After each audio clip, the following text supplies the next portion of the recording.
வந்திருக்கோம் பாருங்க. இப்போ சாப்பிட போகிறோம். சாப்பாடு வரும், இனிமேல் தான் வரும். பாருங்க என்னென்ன சாப்பிட போகிறோம். வாங்க பிள்ளைங்களா. கொடுங்க.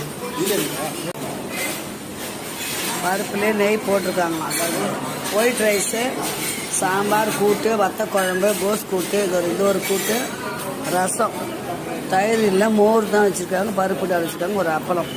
இதுதான் சாப்பாடு. சாப்பிட வந்துருக்குறோம். வாங்க பிள்ளைங்களா, சூடாக சாப்பிட்லாம். அம்மா சாப்பிட போகிறேன். அப்படியே வாங்க. தண்ணி கரெக்டாக வச்சுங்களா கிளாஸில் ஊற்றே வைக்கல அவரு. இனிமேல் நமக்கெல்லாம் நெஞ்சு அடைக்கணும். கொஞ்சம் தண்ணி கொஞ்சம் வச்சுருங்க 2 பேருக்கும். ஏன்னா டக்கு நெஞ்சு அடைக்கும். சாப்பாடு எப்படி இருக்குது? பரவாயில்லையா?